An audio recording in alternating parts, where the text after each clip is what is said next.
Yo what's up guys, welcome back to my new video. आगे हम pen video के साथ। तो आज हम देखने वाले हैं इंडिया के कुछ कंट्रोवर्शियल एडवर्टीजमेंट्स जिसमें हुआ है कंट्रोवर्सी। और ये वीडियो बनाई है रेकोनिक भाई ने, तो वीडियो क्रेडिट जाता है रेकोनिक भाई को। तो चलिए चेक करते हैं वीडियो।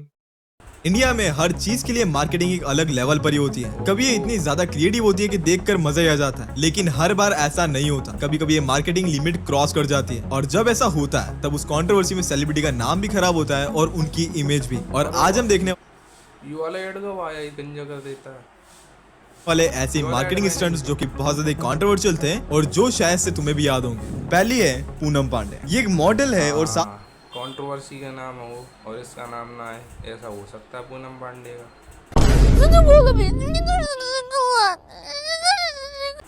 साथ में ओनली फैंस जैसे एडल्ट कंटेंट बनाती है, और इसकी वजह से जैसे तैसे इनको फेम तो मिल गया लेकिन दिमाग नहीं। क्योंकि 2 फरवरी 2024 को उनकी सोशल मीडिया टीम ने उनके इंस्टाग्राम पर एक अनाउंसमेंट की, जिसमें उन्होंने ये बताया कि 32 साल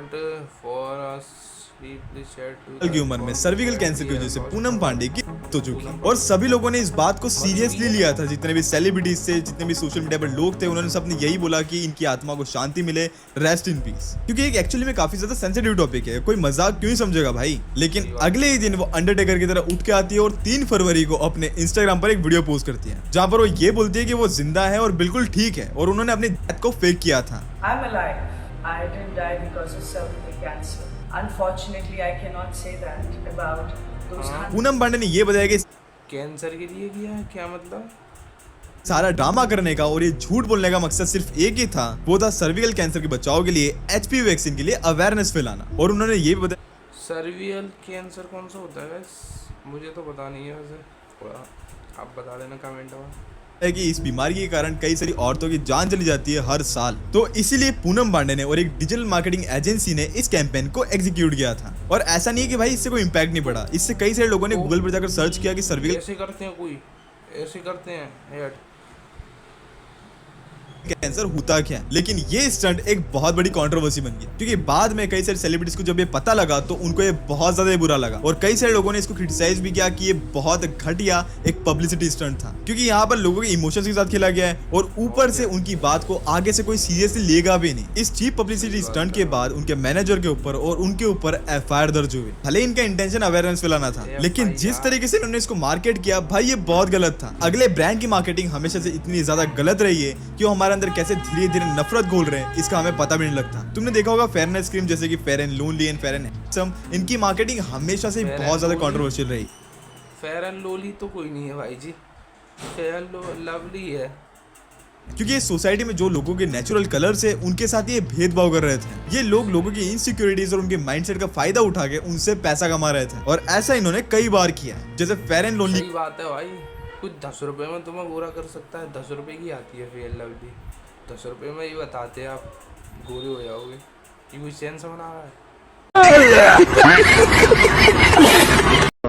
काफी ज्यादा प्रॉब्लमेटिक टीवी कमर्शियल था, जिसमें वो ये बताता है एक बेरोजगार लड़की होती है जिसका पिता बेटा ना होने की वजह से अफसोस मना रहा होता है। जैसे ही वो लड़की क्रीम लगाकर गोरी हो जाती है तो उसको सीधा एयर होस्टेस की जॉब मिल जाती है, और उसके पिता की नजरों में भी उसकी रेस्पेक्ट बढ़ जाती है। अब यहाँ पर ये लोग करते क्या थे कि यहाँ पर एक गोरी स्किन को सक्सेस बता देते हैं, और यहाँ पर ये डार्क स्किन को अगलीनेस और मिजरी से जोड़ते थे। और ऐसे ही शाहरुख खान ने कई सारे एड्स किए, जिसकी वजह से उनको शुरुआत से बहुत ज्यादा एड मिलता था। और उन एड्स के अंदर हमेशा से एक टिपिकल स्टोरी होती थी, बिफोर और आफ्टर वाली, जहाँ पर एक डार्क स्किन वाला लड़का अनसक्सेसफुल होता है, और जैसे ही वो गोरा होता है उसकी लाइफ सडनली बहुत बढ़िया हो जाती है। प्रॉब्लम यहाँ पर ये थी कि एड्स, भाई गोरा तो मैं भी हूँ, पर मेरी तो लाइफ चुद्दी लगी हुई है।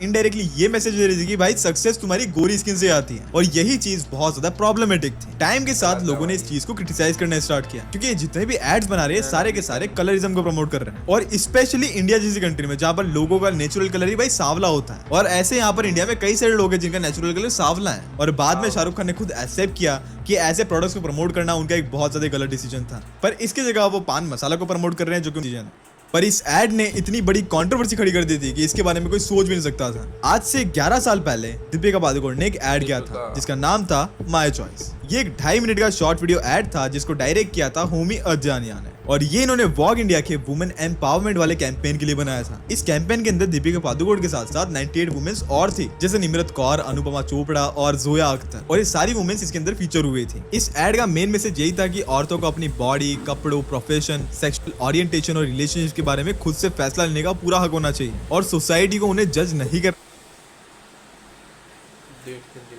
चाहिए। और ये वीडियो इंटरनेट पर बहुत भयंकर वायरल हो गया। इसके ऊपर 12 मिलियन से भी ज्यादा व्यूज हैं। लेकिन सोशल मीडिया, खासकर ट्विटर, दो हिस्सों में बढ़ गया। एक तरफ कई सारे बॉलीवुड सेलिब्रिटीज थे जो कि इस मैसेज को सपोर्ट कर रहे थे कि उन्होंने सही मैसेज दिया। एक्चुअली में बहुत ज्यादा सही इनिशिएटिव था और लोगों को इससे कोई दिक्कत भी नहीं थी। लेकिन इस वीडियो के अंदर जो बात बोली गई थी वो बहुत ज्यादा प्रॉब्लमेटिक थी। बहुत लोगों ने यहाँ पर यही बोला कि ये बहुत ज्यादा फेक लग रहा है और ये दिखावा करने के लिए बनाया है। और इस वीडियो में एक लाइन ने बवाल मचा करके रख दिया, और वो लाइन थी दीपिका पादुकोण की, जहाँ पर वो ये बोलती है, to have sex before marriage, to have sex outside of marriage, to not have my choice.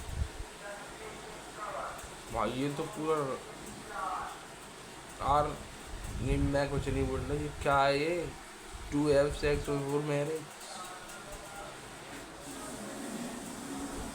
और ये डायलॉग इतना ज्यादा कंट्रोवर्शियल था कि इसने एक डिबेट ही छेड़ दी कमेंट सेक्शन के अंदर। जैसे कुछ लोगों ने ये कमेंट किए थे, रिलेशनशिप में चीटिंग कोई चॉइस नहीं होती, ये एक इंसान की वीकनेस होती है, और चाहे जेंडर कोई भी हो। अगर यही सेम स्क्रिप्ट एक मैन ने की होती तो कंट्रोवर्सीज और कॉन्सिक्वेंसेस इमेजिन कर लो कितने बड़े होते हैं। मुझे लगता है कि ये वीडियो बेसिकली ये बताती है कि तुम सिर्फ माय चॉइस बोलकर अपनी रिस्पॉन्सिबिलिटी से बच सकते हो। एक वुमेन होने के बावजूद मैंने डिसाइड किया कि अगर फेमिनिज्म का मतलब ये है तो मैं फेमिनिस्ट नहीं। फेमिनिज्म का मतलब ये नहीं होता कि वुमेन हर चीज से सिर्फ माय चॉइस बोलकर निकल जाए। फेमिनिज्म इक्वल अपॉर्चुनिटीज के बारे में है। वुमेन को मैन की तरह सेम मिस्टेक करने के लिए इक्वल प्लेस नहीं चाहिए, उन्हें सोसाइटी में एक राइट प्लेस और फेयर शेयर चाहिए। दीपिका पादुकोण ने बाद में क्लियर किया कि जब उनको स्क्रिप्ट दी गई थी उस टाइम पर ऐसी कई सारी लाइंस थी जिससे वो अग्री नहीं करती थी, लेकिन उन्होंने इसमें हिस्सा लेने का फैसला इसलिए किया क्योंकि एक नहीं भाई, जब कोई इंसान राजी नहीं हुआ किसी ऐड को करने के लिए, पैसा मिल रहा होगा ना मोटा।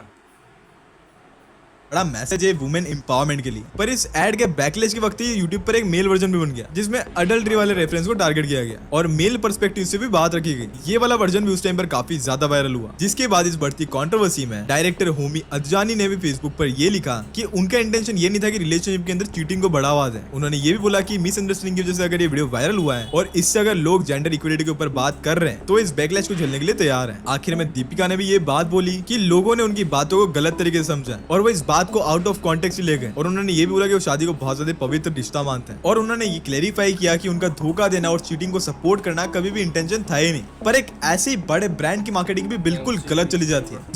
जोमेटो महाकाल एड कंट्रोवर्सी एक बहुत बड़ा एग्जांपल है कि जहां पर लोकल मार्केटिंग को बिना लोगों की रिलीजियस फीलिंग्स को जाने बना दिया गया था, और इसी वजह से इनको काफी ज्यादा बैकलैश मिला। ये एड को जोमेटो ने बनाया था एआई का यूज करके, जिसमें एक hyper local marketing campaign launch किया था, जिसमें इन्होंने ऋतिक रोशन को एज ए एक्टर हायर किया था। और इन्होंने इस कैंपेन में डीप फेक टेक्नोलॉजी का यूज करके और उसके साथ लोकेशन ट्रैकिंग का यूज करके व्यूअर्स और उनके पिन कोड के हिसाब से रेस्टोरेंट और उनकी फेवरेट डिश का नाम डिसाइड किया था। भाई इन्होंने दिमाग तो बहुत बढ़िया लगाया था, लेकिन कुछ जगह पर दिमाग लगाना भूल गए। लेकिन जब उज्जैन के लिए एक एड वर्जन चला उसमें ऋतिक रोशन कुछ ऐसा बोलते हैं, थाली खाने का मन किया तो उज्जैन महाकाल से मंगवा लिया। भाई हिंदू कल्चर में महाकाल को कितना मानते हैं तुम्हें पता ही है, और उज्जैन में ये एड चलवाना भाई भारी पड़ना ही था। उस एड में वो यहाँ पर ये बताना भूल गए कि ऋतिक रोशन यहाँ पर महाकाल रेस्टोरेंट की बात कर रहे थे, ना कि एक्चुअल मंदिर की। मंदिर के पुजारी को भी यही लगा कि जोमेटो मंदिर के प्रसाद को पैसे कमाने के लिए यूज कर रहे हैं और उसे थाली बनाकर ऑनलाइन बेच रहे हैं, बल्कि मंदिर में सबको प्रसाद ऐसे ही फ्री में दिया जाता है। अब सोशल मीडिया पर लोग इस पर भारी गुस्सा हो गए और इसी वजह से बॉयकॉट जोमेटो ट्रेंड करने लग गया। इस कंट्रोवर्सी के पीक पर जोमेटो के सेल्स और ऑर्डर्स में स्पेशली उज्जैन और आसपास के एरियाज में एक अच्छा खासा ड्रॉप आया था। जब सिचुएशन और भी ज्यादा एस्केलेट होने लगी तो भाई जोमेटो ने उस एड को तुरंत हटा दिया। उन्होंने एक ऑफिशियल पब्लिक अपॉलॉजी भी मांगी कि उनका इंटेंशन कभी भी रिलीजियस बिलीफ्स को हर्ट करना नहीं था। जोमेटो ने ये भी बताया कि उनका रेफरेंस महाकाल रेस्टोरेंट था जो कि उधर के मेन्यू में बहुत ज्यादा पॉपुलर है, लेकिन इस इंसिडेंट के बाद जोमेटो अपनी मार्केटिंग में